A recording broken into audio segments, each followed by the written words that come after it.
Hello students, welcome to समीक्षा entrance. Bharat और नेपाल दोनों देशों के बीच संबंधों के बारे में कहा जाता है कि दोनों देशों के बीच रोटी और बेटी के संबंध है। साथ ही भारत की नीति हमेशा से रही है कि वह नेपाल के साथ एक बड़े भाई की तरह व्यवहार करे।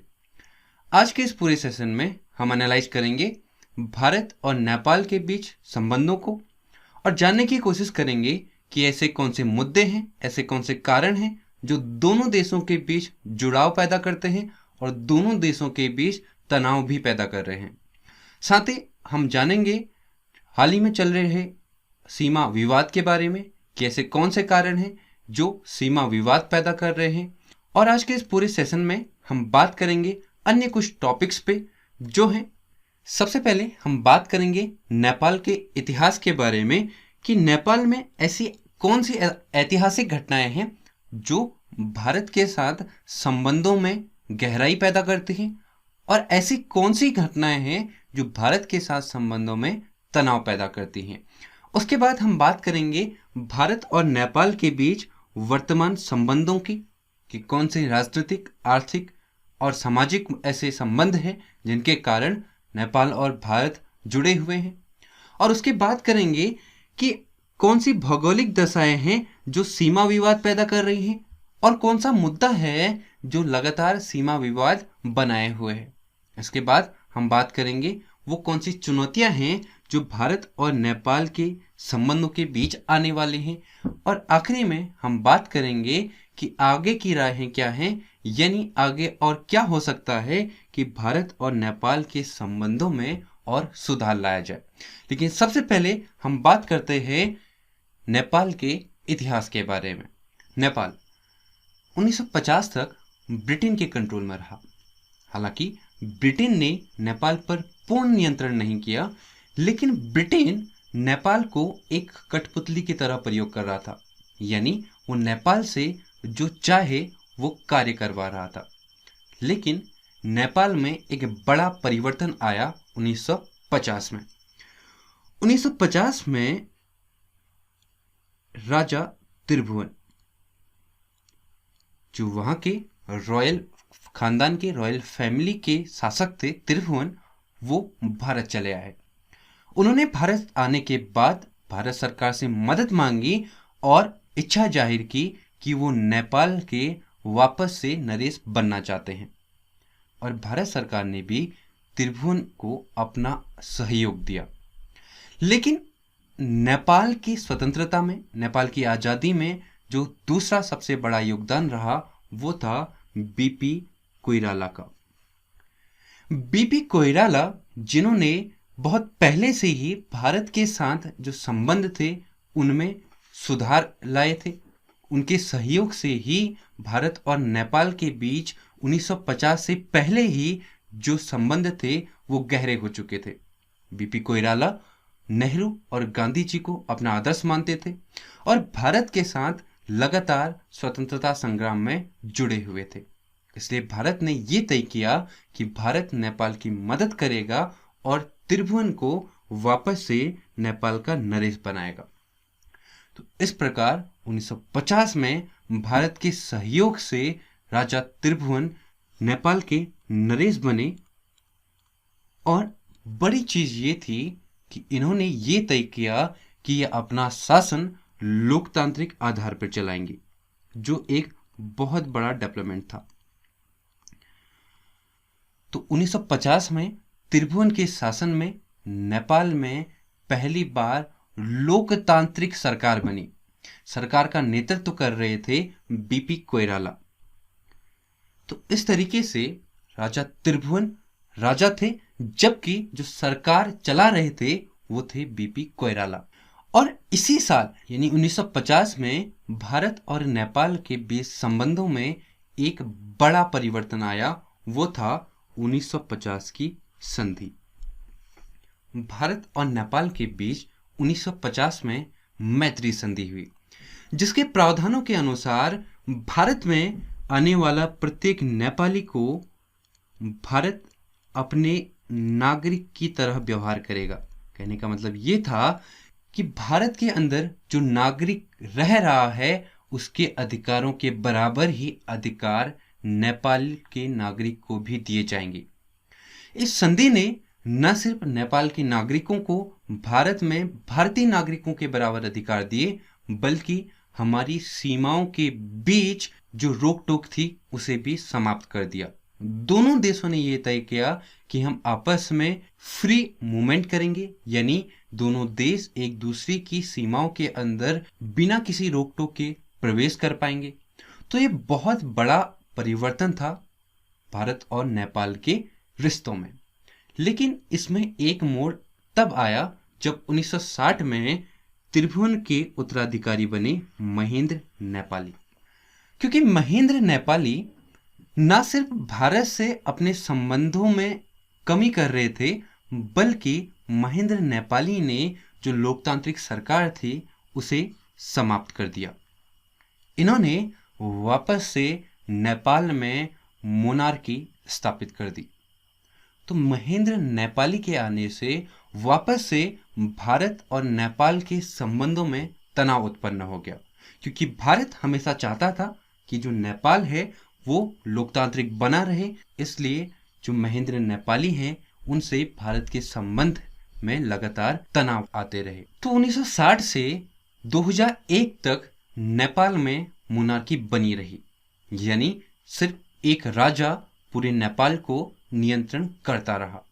लेकिन 2001 में एक बहुत बड़ी घटना हुई, वो थी 1 जून 2001 को।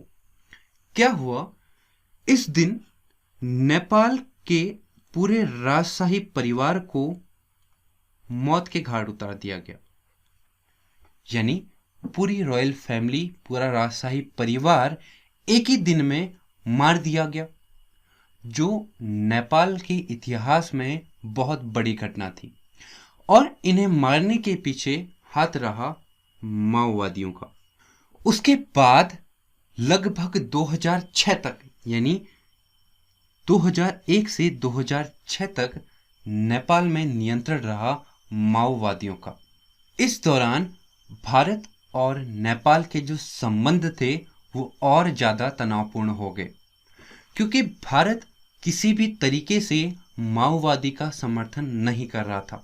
भारत चाहता था कि नेपाल में लोकतंत्र की स्थापना हो, एक लोकतांत्रिक सरकार बने और माओवाद समाप्त हो जाए। इसी क्रम में एक घटना और हुई, वो थी 2006 के अंदर CPA यानी कॉम्प्रिहेंसिव पीस एग्रीमेंट। 2006 में एक एग्रीमेंट हुआ माओवादियों और बीपी कोइराला के बीच।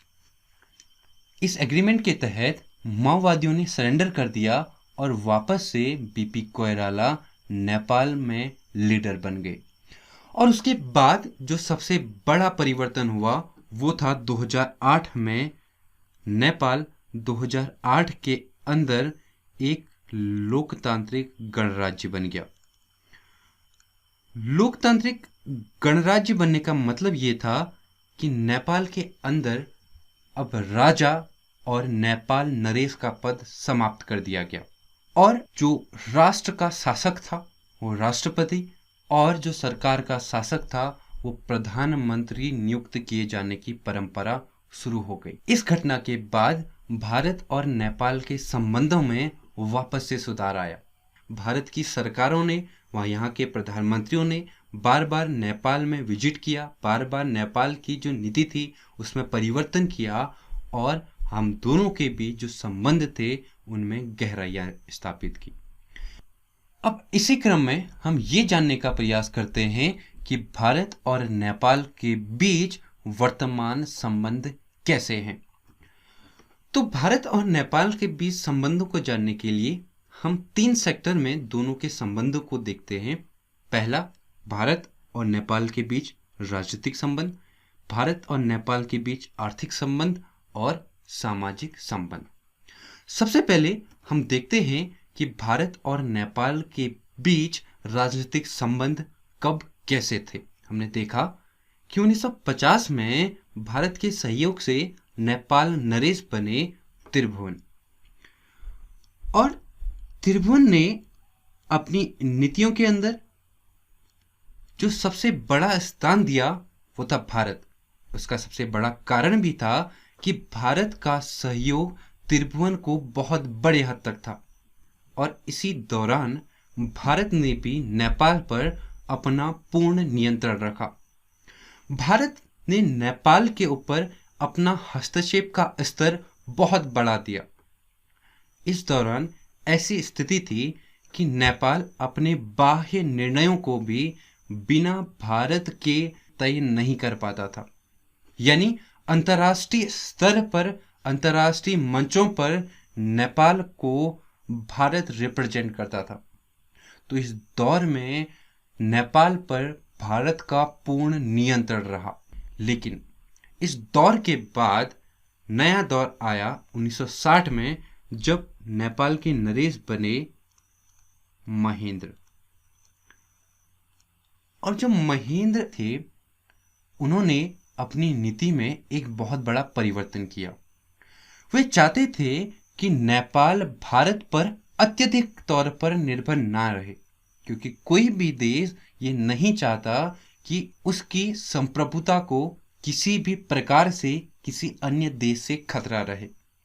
इसलिए महेंद्र नेपाली ने ये तय किया कि नेपाल में वह भारत के प्रभाव को कम करेगा, और उसका सबसे बड़ा कारण था भारत का हस्तक्षेप।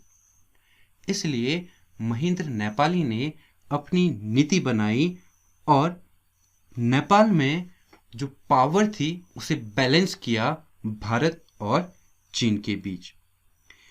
यानी महेंद्र जो नेपाली थे, उन्होंने अपनी नीति के तहत चीन की तरफ रुख करना शुरू किया, और इसमें बड़ा परिवर्तन आया 1962 के भारत चीन युद्ध के बाद, जहां पर नेपाल चीन की तरफ जो नेपाल का झुकाव था वो लगातार बढ़ता गया। तो इस दौर से जो भारत का प्रभाव था वो नेपाल पर धीरे धीरे कम होने लगा। इस दौरान भारत पर कई आरोप भी लगाए जाते रहे कि भारत नेपाल के अंदर कई एंटी सोशल एक्टिविटीज को, यानी असामाजिक तत्वों को सहयोग दे रहा है, और नेपाल के अंदर विभिन्न तरह से जो मोनार्की है उसे हटाने की कोशिश कर रहा है। और भारत भी, मैंने बताया कि प्रत्यक्ष तौर पर यही चाहता था कि नेपाल के अंदर डेमोक्रेसी हो, नेपाल एक लोकतांत्रिक गणराज्य बने। तो इस दौरान भारत और नेपाल के जो रिश्ते थे उनमें काफी तनाव उत्पन्न हो गया। हालांकि महेंद्र नेपाली के बाद धीरे धीरे भारत ने अपने संबंधों में सुधार किया, अपने संबंधों को एक सही स्तर पर पहुंचाने की कोशिश की, और भारत ने अप्रत्यक्ष तौर पर कई नेपाल नरेशों को भी सहयोग प्रदान किया।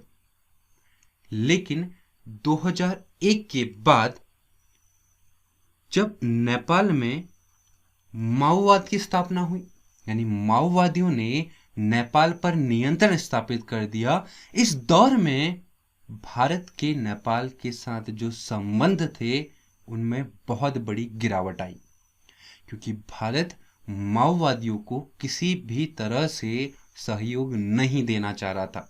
भारत स्पष्ट तौर पर चाहता था कि माओवादी सरेंडर करें और जो बीपी कोइराला हैं वो अपनी सरकार बनाए नेपाल के अंदर। और हमने अभी देखा कि 2006 के अंदर कॉम्प्रिहेंसिव पीस एग्रीमेंट यानी सीपीए साइन हुआ माओवादी और बीपी कोइराला के बीच, और उसके बाद भारत ने अपने संबंधों को सुधारना शुरू किया, और 2006 से लेकर वर्तमान तक भारत ने नेपाल के साथ अपने संबंधों को काफी गहरा कर लिया है। लेकिन जो राजनीतिक तौर पर वर्तमान स्थिति है वो भारत के लिए काफी अच्छी नहीं है, क्योंकि वर्तमान में नेपाल के प्राइम मिनिस्टर जो हैं केपी ओली, वे स्पष्ट तौर पर वामपंथी नेता हैं, और भारत में क्योंकि दक्षिणपंथी सरकार है, राइट विंग गवर्नमेंट है, इसीलिए भारत और नेपाल के बीच जो संबंध हैं राजनीतिक तौर पर वे काफी अच्छे नहीं हैं। केपी ओली के बारे में कहा जाता है कि ये भारत विरोधी हैं, जबकि इनका जो झुकाव है वो चीन की तरफ ज्यादा है। तो राजनीतिक तौर पर भारत के लिए ये चिंता का विषय है। तो देखने वाली बात ये होगी कि भारत अपनी कूटनीति से अपनी राजनीतिक स्तर पर क्या ऐसे परिवर्तन करता है कि भारत और नेपाल के बीच वर्तमान राजनीतिक संबंधों में सुधार आ सके। लेकिन हम दोनों के बीच संबंधों का एक और नजरिया देखने की कोशिश करते हैं, वह है आर्थिक तौर पर। क्योंकि भारत और नेपाल के बीच जो संबंध हैं उनमें आर्थिक आधार कई मायने रखते हैं। हम ये देखते हैं कि नेपाल के अंदर जो टोटल फॉरेन डायरेक्ट इन्वेस्टमेंट यानी एफडीआई है उसमें सबसे बड़ा सहयोग भारत का है। यानी नेपाल के अंदर सबसे बड़ा एफडीआई भारत का है, जो नेपाल के टोटल एफडीआई के लगभग 40% है। इसके अलावा हम भारत और नेपाल के बीच व्यापार को देखें, नेपाल के टोटल फॉरेन ट्रेड यानी कुल विदेशी व्यापार का लगभग 60% व्यापार भारत के साथ है। ये बहुत बड़ा आंकड़ा है कि नेपाल का टोटल फॉरेन ट्रेड का 60% केवल और केवल भारत के साथ है। इसके अलावा भारत का जो इन्वेस्टमेंट है वो भी बहुत बड़े तौर पर नेपाल के अंदर है। वहाँ के हाइड्रो पावर जो प्रोजेक्ट हैं, इलेक्ट्रिसिटी प्रोजेक्ट्स हैं और रोड रेलवे प्रोजेक्ट्स हैं। इन बड़े बड़े प्रोजेक्ट्स के अंदर जो भारत का इन्वेस्टमेंट है उसे लेकर भी नेपाल भारत के साथ अपने संबंधों में कमी नहीं कर सकता है। इसके अलावा अगर हम जॉब्स की बात करें तो भारत में नेपाल के नागरिकों को जॉब्स के मामले में, चाहे वो फॉर्मल सेक्टर हो या इनफॉर्मल सेक्टर हो, दोनों के अंदर बहुत बड़ा रोजगार भारत देता है। एक हम अगर एग्जाम्पल लें तो नेपाल के अंदर लगभग 1.23 लाख भारतीय सैनिक हैं जो अपनी पोस्ट से रिटायर्ड हो चुके हैं। कहने का मतलब यह है कि नेपाल के अंदर 1.23 लाख जो व्यक्ति हैं वो भारत की सेना से रिटायर्ड हैं, जिन्हें भारत सरकार हर साल लगभग 1100 करोड़ की पेंशन देती है। तो ये आंकड़ा बताता है कि नेपाल के लिए जो रोजगार है, जो जॉब्स का मामला है, उस मामले में भारत की क्या महत्ता है। इसके अलावा भी जो नेपाल है उसके लिए भारत की इम्पोर्टेंस और बढ़ जाती है, क्योंकि नेपाल को भारत ने अपने जो समुद्रिक रूट्स हैं, चाहे वो तमिलनाडु के अंदर हो, चाहे वो कोलकाता के अंदर हो, गुजरात के अंदर हो, ऐसे लगभग 20 रूट्स को यानी 20 ऐसे मेजर बंदरगाहों को फ्रीली एक्सेस करने का अधिकार दिया है। क्योंकि नेपाल एक लैंडलॉक कंट्री है, भूमि आबद्ध देश है, चारों तरफ से कंट्रियों से घिरा हुआ है, यानी नेपाल की पहुंच समुद्र तक नहीं है। तो इस कंडीशन में भारत का नेपाल को 20 बड़े बंदरगाहों की एक्सेस देना एक बहुत बड़ी बात है। तो नेपाल भारत के ऊपर आर्थिक तौर पर काफी हद तक डिपेंडेंट है और इसीलिए नेपाल की एक मजबूरी है कि वो भारत के साथ अपने जो संबंध हैं उनमें गिरावट नहीं कर सकता है। इसके अलावा हम एक और आधार देखने की कोशिश करें तो वो है सामाजिक आधार, यानी भारत और नेपाल के बीच सामाजिक संबंध। भारत और नेपाल बहुत बड़े लेवल पर सामाजिक तौर पर जुड़े हुए हैं, क्योंकि भारत और नेपाल के बीच जो P2P यानी पीपल टू पीपल संबंध हैं, उन्हें देखा जाए तो भारत में अभी भी लगभग 60 से 70 लाख नेपाली भारत में रहते हैं। यानी इतनी बड़ी मात्रा में जो नेपाल के व्यक्ति हैं वो भारत में रह रहे हैं। भारत उन्हें रोजगार प्रोवाइड कराता है, भारत उन्हें फूड प्रोवाइड कराता है, भारत उन्हें स्वास्थ्य सुविधाएं प्रोवाइड कराता है और अन्य लेवल पर कई अन्य सुविधाएं प्रोवाइड कराता है। तो इसीलिए जो भारत और नेपाल के बीच लोगों के बीच संबंध हैं, यानी P2P जो संबंध हैं, वो बहुत बड़े लेवल पर हैं। अगर हम बात करें धर्म की, तो नेपाल के अंदर जो सबसे बड़ा धर्म है वह है हिंदू। इवन नेपाल का संविधान नेपाल को एक हिंदू राष्ट्र घोषित करता है। नेपाल के संविधान में स्पष्ट तौर पर लिखा गया है कि नेपाल सनातन धर्म यानी हिंदू धर्म की उन्नति के लिए अपने सफल प्रयास करेगा।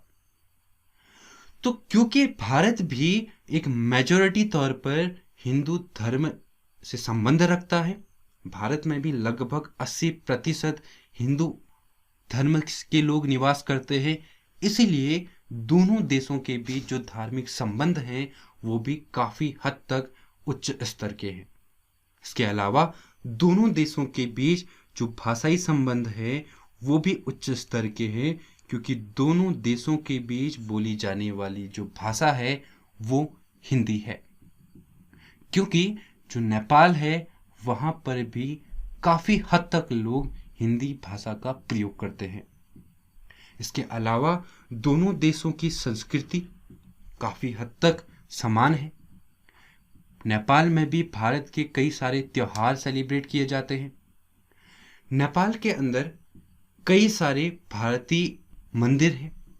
भारत के कई सारे जो देवता हैं वो संबंध रखते हैं नेपाल से। एग्जाम्पल के लिए हम जनकपुरी मंदिर ले लें। जनकपुरी यानी जो भगवान राम हैं उनकी वाइफ सीता का बर्थ प्लेस वो नेपाल के अंदर स्थित है। इसके अलावा गौतम बुद्ध उनका जन्म स्थान नेपाल के अंदर है। तो इस तरीके से भारत और नेपाल कई मामलों के ऊपर, वो चाहे भाषाई आधार पर हो, धार्मिक आधार पर हो, सांस्कृतिक आधार पर हो, काफी उच्च स्तर के संबंध रखते हैं। तो इस तरीके से हमने समझने की कोशिश की कि भारत और नेपाल के बीच राजनीतिक संबंध कैसे हैं, आर्थिक संबंध कैसे हैं और जो सामाजिक संबंध हैं वो दोनों देशों के बीच क्या मायने रखते हैं। नेक्स्ट हम बात करते हैं भारत और नेपाल के बीच सीमा विवाद की। भारत और नेपाल दोनों के बीच जो सीमाएं तय की गई, उस समय भारत पर नियंत्रण था ब्रिटेन का।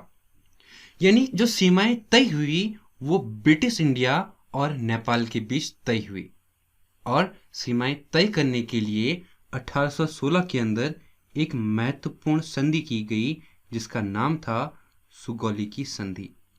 महत्वपूर्ण बात यह है कि भारत और नेपाल के बीच जो सीमाएं हैं, एक बड़ी सीमा होने के बावजूद भी लगभग 98% जो सीमाएं हैं वो रिजॉल्व हैं, यानी जिनमें किसी भी तरीके का विवाद नहीं है। लेकिन जो केवल एक विवाद रह गया है वो है नेपाल की पश्चिमी सीमा के ऊपर जो लगती है भारत के उत्तराखंड राज्य से।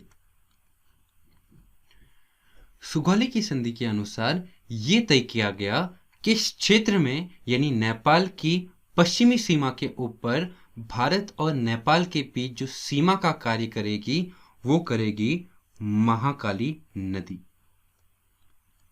लेकिन भारत और नेपाल दोनों ने महाकाली नदी का जो बहाव स्थल है उनकी अलग अलग परिभाषाएं थी। भारत के अनुसार जो महाकाली नदी है उसका बहाव स्थल वास्तविक तौर पर यह है जहां से महाकाली नदी की ट्रिब्यूटरी यानी सहायक नदी बहती है। भारत का मानना यह है कि जो महाकाली नदी की सहायक नदी है वो वास्तव में बाउंड्री है, वो वास्तव में सीमा तय करती है, जबकि नेपाल का मानना है कि जो महाकाली का वास्तविक बहाव है यानी जो मुख्य नदी है वह भारत और नेपाल के बीच सीमा को तय करती है। दोनों के बीच यह जो विवाद है काफी लंबा है, काफी समय से चला आ रहा है और इसके अनुसार यदि भारत की मानी जाए और अगर इस नदी को दोनों के बीच सीमा मान लिया जाए तो लिम्पियाधुरा, काला पानी और लिपुलेख भारत के अंदर शामिल होगा। और जबकि नेपाल की अगर सीमा को माना जाए जिसके अनुसार उसकी सीमा यह है तो लिम्पियाधुरा, काला पानी और लिपुलेख नेपाल की सीमा के अंदर शामिल होगा। तो इन इलाकों को लेकर भारत और नेपाल के बीच जो सीमा विवाद है वो लगातार बना है। हालांकि एक गौर करने वाली बात यह है कि वर्तमान समय से पहले भी नेपाल इस बाउंड्री पर क्लेम करता आया है, लेकिन इससे पहले तक नेपाल सिर्फ काला पानी और लिपुलेख पर अपना क्लेम करता था। लेकिन इस बार पहली बार ऐसा हुआ है जब नेपाल ने लिम्पियाधुरा पर भी अपना क्लेम किया है। तो काफी बड़ा डेवलपमेंट है और वर्तमान में नेपाल की संसद ने नेपाल के नए मैप जिसमें लिम्पियाधुरा, काला पानी और लिपुलेख को शामिल किया है, उस मैप को, उस नक्शे को स्वीकृति दे दी गई। और ऐसा भी पहली बार हुआ है कि जब नेपाल की संसद ने, नेपाल के पार्लियामेंट ने इस विवाद पर अपनी स्वीकृति दी है, जिसको लेकर काफी कारण भी दिए जा रहे हैं। और सबसे बड़े कारणों में जो भारत की तरफ से दिया गया है वो है चीन का हस्तक्षेप।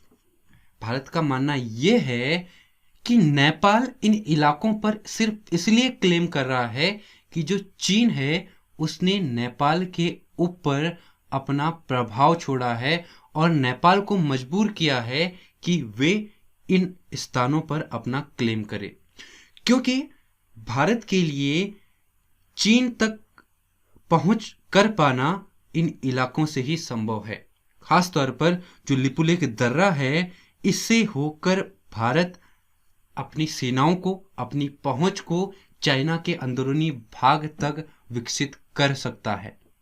यानी जो लिपुलेख है वो भारत के लिए स्ट्रेटेजिक आधार पर काफी बड़ा स्थान है। इसीलिए भारत नहीं चाहता कि लिपुलेख जैसा पॉइंट भारत के हाथों से चला जाए। तो ये मुद्दा काफी बड़ा बना हुआ है। इस विवाद पर दोनों देशों के बीच गहमागहमी जारी है और अब देखना ये होगा कि भारत इस चुनौती से कैसे निपटता है और भारत ऐसे क्या सॉल्यूशन निकालता है जिससे सीमा विवाद को सुलझाया जा सके और लिपुलेख, काला पानी जैसे महत्वपूर्ण स्थान भी भारत के पास रह पाए। तो ये था भारत और नेपाल के बीच सीमा विवाद, यानी क्या मुद्दा था ये हमने समझा, क्या कारण है हमने ये भी समझा और हम ये उम्मीद भी कर रहे हैं कि भारत जल्द से जल्द अपने सीमा विवाद को सुलझाएगा। वो चाहे डिप्लोमेटिक लेवल पर हो या वार्ता के तहत हो, भारत जल्द से जल्द इस सीमा विवाद को समाप्त करेगा। लेकिन हम ये देखते हैं कि भारत और नेपाल के संबंधों के बीच अन्य चुनौतियां कौन सी हैं जो दोनों देशों के संबंधों के बीच लगातार तनाव पैदा कर सकती हैं। पहली समस्या है मदेशीज की। मदेशी नेपाल के अंदर निचले इलाके में रहने वाली कुछ जातियां हैं और नेपाल में इन्हें दलित समुदाय माना जाता है। कहने का मतलब यह है कि नेपाल के ब्राह्मण और अन्य समुदाय हैं वे लगातार इनके साथ भेदभाव करते हैं। यानी जो मदेशीज हैं नेपाल के अंदर बहुत बड़े समय से भेदभाव का सामना करते आए हैं। लेकिन ये जो मदेशीज हैं वो भारत के साथ बड़े स्तर पर जुड़े हैं क्योंकि भारत की बहुत बड़ी सीमा मदेशीज के साथ कनेक्टेड है और खास तौर पर भारत का बिहार राज्य। बिहार में बहुत बड़े लेवल पर नेपाल से मदेशी प्रवेश करते हैं, क्योंकि भारत और नेपाल के बीच सीमाओं में किसी भी प्रकार की रोक टोक नहीं है। तो मदेशी बिना किसी प्रवाह के लगातार भारत में प्रवेश कर रहे हैं, लेकिन इनके प्रवेश से भारत में कई बड़ी चुनौतियां खड़ी हो गई हैं। जैसे मदेशी भारत के अंदर शराब की अवैध बिक्री का कारोबार करते हैं, इसके अलावा देह व्यापार का काम करते हैं, और इसके अलावा भी बहुत बड़े जो इलीगल कार्य हैं वो मदेशी भारत में संचालन कर रहे हैं। तो इस वजह से मदेशी भारत के लिए बहुत बड़ी समस्या बने हुए हैं, और भारत नेपाल के साथ वार्ता करके इस समस्या को सुलझाने की कई बार कोशिश कर चुका है, लेकिन अभी तक कोई भी सल्यूशन नहीं निकल पाया है। दूसरी बात, नेपाल के अंदर जो बड़े वर्ग हैं और मदेशी के साथ भेदभाव करते हैं, उनका मानना यह है कि भारत मदेशी को अपना हथियार बनाकर नेपाल के खिलाफ प्रयोग कर रहा है। यानी भारत मदेशी के द्वारा नेपाल में असामाजिक जो तत्व हैं उनको सहयोग दे रहा है, वहां पर दंगे भड़काने की कोशिश करता है और नेपाल के खिलाफ एंटी नेशनल गतिविधियां चलाने की कोशिश कर रहा है। तो भारत के लिए न सिर्फ ये क्षेत्रीय लेवल पर समस्या है, बल्कि ये कूटनीतिक लेवल पर भी एक बड़ी समस्या बनी हुई है। इसके अलावा हम अन्य चुनौती की बात करें तो भारत के लिए सबसे बड़ी चुनौती बनी हुई है चीन का नेपाल में निवेश।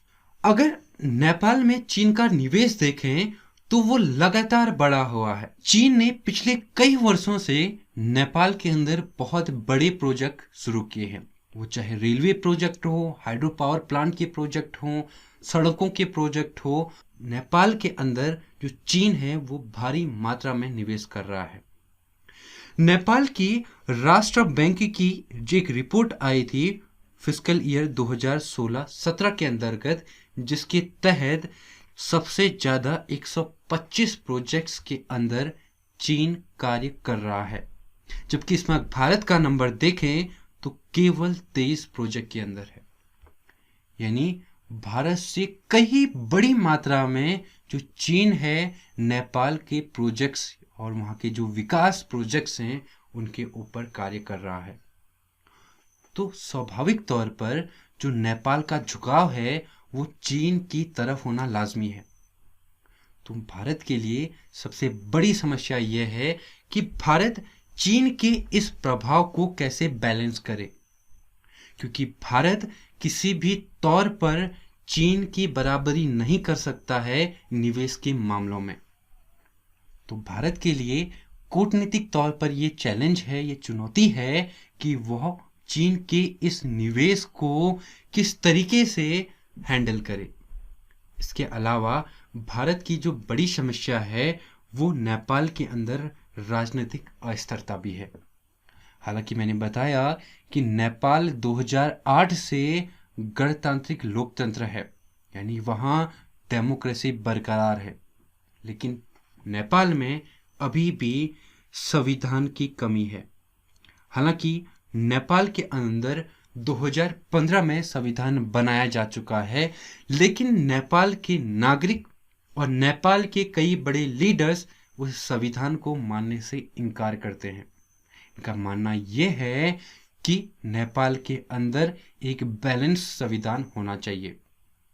और वर्तमान अगर सरकार को भी देखें, जो केपी ओली गवर्नमेंट है वो अस्थिर गवर्नमेंट है, क्योंकि वो एक गठबंधन सरकार है। केपी ओली को नेपाल की कुछ बड़ी पार्टियों का समर्थन है, जिसके आधार पर वे सरकार चला रहे हैं। यानी नेपाल के अंदर राजनीतिक अस्थिरता बड़े समय से समस्या बनी रही है, और भारत को अपनी कूटनीति बनाने के लिए, अपने भविष्य के लिए नीतियां बनाने के लिए ये जानना आवश्यक है कि नेपाल के अंदर राजनीतिक स्थिरता का क्या हाल होगा। तो भारत के लिए एक बड़ी चुनौती ये भी है कि नेपाल की इस राजनीतिक अस्थिरता की जो चुनौती है उससे भारत कैसे निपटे। इसके अलावा भी कुछ समस्या हैं। जो बड़ी समस्या है वो है लोकतंत्र में धर्मनिरपेक्षता की। अब ये समस्या क्या है? मैंने बताया नेपाली संविधान जो 2015 में बना, उसके अंदर साफ तौर पर लिखा है कि नेपाल सरकार सनातन धर्म यानी हिंदू धर्म की ग्रोथ के लिए, उन्नति के लिए लगातार प्रयासरत रहेगी, यानी उसे अपना सहयोग देगी। लेकिन अगर आप देखें तो किसी भी डेमोक्रेसी के अंदर, किसी भी लोकतंत्र के अंदर किसी एक पर्टिकुलर धर्म को ज़्यादा सहयोग देना, या फिर हम कह सकते हैं किसी पर्टिकुलर धर्म को बड़ी मात्रा में प्रमोट करना, ऐसा संभव नहीं है। इसीलिए नेपाल के जो नागरिक हैं, वहाँ की कुछ जो लीडर्स हैं, वो चाहते हैं कि नेपाल एक धर्मनिरपेक्ष राष्ट्र बने। जहाँ तक भारत की बात है, भारत में वर्तमान में राष्ट्रवादी भारतीय जनता पार्टी की सरकार होने की वजह से भारत सरकार चाहती है कि नेपाल हिंदू राष्ट्र बना रहे। तो ऐसे में भारत के लिए ये चुनौती बन जाती है कि वो बिना किसी प्रकार के हस्तक्षेप के नेपाल के अंदर धर्म के मामले को कैसे सुलझाए। क्योंकि अगर भारत धर्म के मामले में बहुत हद तक हस्तक्षेप करता है तो वो नेपाल के अंदर एंटी इंडिया सेंटीमेंट्स को बढ़ावा देगा, यानी भारत विरोधी जो सेंटीमेंट्स हैं उनको बढ़ावा मिलेगा अगर भारत हद से ज़्यादा हस्तक्षेप करता है। और भारत विरोध भी नेपाल के अंदर कुछ वर्षों से लगातार बढ़ता जा रहा है। कई सारे नेपाली नागरिकों का मानना है कि नेपाल भारत की गुलामी करता है या भारत पर अत्यधिक डिपेंडेंट है, जिससे वहाँ की सरकार के ऊपर लगातार ये प्रेशर बना है कि वो कैसे भारत के का जो प्रेशर है, भारत का जो प्रभाव है, उसको बैलेंस करे। तो इस तरीके से भारत सरकार के सामने कई बड़ी चुनौतियां हैं जिससे भारत सरकार को जल्द से जल्द सुलझाना होगा। इसके अलावा एक बड़ी समस्या और देखने को मिली है भारत और नेपाल के रिश्तों में, वो है दोनों के बीच घटता हुआ ट्रेड। भारत और नेपाल के बीच जो व्यापारिक संबंध है, हालांकि हमने अभी चर्चा की कि नेपाल का लगभग 60% फॉरेन ट्रेड भारत से होता है, लेकिन भारत और नेपाल के बीच जो व्यापार है उनमें लगातार गिरावट आ रही है। 2008 और 9 के फिस्कल ईयर में इसमें लगभग 21.08% की गिरावट देखी गई, जिसमें 2009-2010 फिस्कल ईयर में 8.75% की और गिरावट देखी गई। यानी दोनों देशों के बीच जो व्यापारिक संबंध हैं, व्यापार का प्रतिशत है, उसमें लगातार गिरावट आई है। इसके अलावा अगर एक आंकड़ा आप और देखें तो भारत के टोटल 1.6 बिलियन जो निवेश है वो अन्य फॉरेन कंट्री में है, जबकि उसका केवल 4% नेपाल के अंदर है। यानी भारत अपने कुल निवेश का सिर्फ 4% नेपाल के ऊपर करता है, जबकि भारत श्रीलंका और भूटान जैसे देशों को नेपाल से ज़्यादा वैल्यू देता है। तो ये आंकड़े ये दिखाते हैं कि भारत के लिए नेपाल के साथ संबंधों को सुधारने में कई सारी चुनौतियां हैं जो सामने आने वाली हैं। लेकिन देखना ये होगा कि जो भारत सरकार है इन चुनौतियों का समाधान कैसे निकालती है। लेकिन हम कुछ समाधानों के ऊपर बात करते हैं जो भारत सरकार अपने जो नीतियां हैं उनके अंदर शामिल कर सकती है। अगर समाधान की बात करें तो सबसे पहला समाधान होगा दृष्टिकोण का। दृष्टिकोण इसलिए क्योंकि भारत में चाहे वो राजनीतिक नेता हो या भारत के नागरिक हो, उनका मानना यह है कि नेपाल आज भी भारत के ऊपर बड़े तौर पर निर्भर है, और चाहे वो आर्थिक आधार पर हो या अन्य किसी भी आधार पर बिना भारत के नेपाल का अस्तित्व नहीं है। लेकिन जो नेपाल के लिए दृष्टिकोण है वो काफी हद तक आज उचित नहीं रहा है, क्योंकि नेपाल एक संप्रभु देश है, एक सोवरेन कंट्री है, और भारत को चाहिए कि जो नेपाल की संप्रभुता है उसका सम्मान करे। वो इसलिए कि भारत को समझना होगा कि छोटे देशों के लिए संप्रभुता काफी तौर पर मायने रखती है। और अगर देखा जाए तो नेपाल भारत पर संपूर्ण तौर पर निर्भर नहीं है, बल्कि कई मायनों में नेपाल भारत से कुछ मुद्दों में आगे तक है। अगर आप देखें वर्ल्ड हंगर इंडेक्स में भारत की जो रैंक है वो लगभग 102 है, जबकि नेपाल की रैंक 73 है। इसका मतलब ये होता है कि भारत में नेपाल से ज्यादा भुखमरी है, यानी भारत में नेपाल से ज्यादा लोग भूखे सोते हैं। इसके अलावा अगर वर्ल्ड हैप्पीनेस इंडेक्स देखा जाए जो 2018 की है, उसके अकॉर्डिंग भारत की रैंक 133 है, जबकि नेपाल की रैंक 101 है।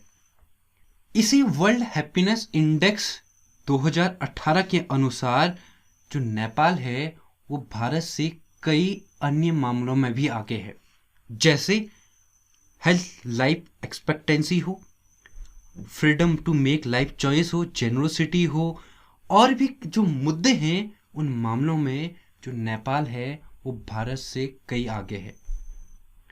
तो देखा ये जा सकता है कि नेपाल आज भारत पर उस स्तर पर निर्भर नहीं है जैसा भारत समझता है। यानी भारत को जरूरत है कि वह अपनी दृष्टिकोण को नेपाल के प्रति परिवर्तित करे, अपनी नीतियों में परिवर्तन लाए और नेपाल की संप्रभुता का सम्मान करे।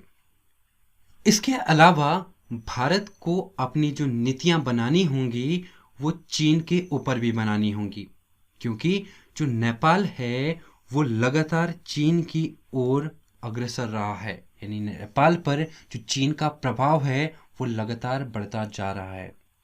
भारत को अब ये कोशिश करनी होगी कि कैसे वो चीन के प्रभाव को कम करे और नेपाल के साथ अपने संबंधों को बरकरार रखे। इसके अलावा भारत को एक चीज और समझनी होगी कि जो भारत है उसकी कुछ सीमाएं हैं। भारत निवेश के मामलों में चीन का मुकाबला नहीं कर सकता, और यदि भारत की नीति अभी भी यही बनी रही कि नेपाल को निवेश के आधार पर लुभाया जाए तो ये काफी हद तक सफल नहीं रह पाने वाली है, क्योंकि नेपाल पर चीन का निवेश भारत से कहीं ज्यादा है। तो जरूरत है भारत को एक ऐसी नीति बनाने की जिससे वो नेपाल के साथ निवेश के अलावा कई अन्य मुद्दों पर अपने संबंधों को सुधार पाए। इसके अलावा भारत और नेपाल के बीच कई अन्य चुनौतियां रहने वाली है, जिन पर भारत सरकार को जल्द से जल्द कार्य करना होगा और नेपाल को कम आंकने की नीति को त्यागना होगा। तो ये हैं आगे की कुछ राहें जिनसे भारत सरकार नेपाल के साथ अपने संबंधों को सुधार सकती है। तो ये था आज के हमारे सेशन से। आपको ये सेशन कैसा लगा? अपनी प्रतिक्रिया हमें जरूर दें। आप इस पूरे सेशन की पीडीएफ डाउनलोड कर सकते हैं जो आपको हमारे टेलीग्राम चैनल पर मिलेंगी, जिसकी लिंक आपको डिस्क्रिप्शन बॉक्स में मिलेगी। इसके अलावा आप हमारे साथ बने रहें, हमारे चैनल को ज़्यादा से ज़्यादा शेयर करें, सब्सक्राइब करें। धन्यवाद।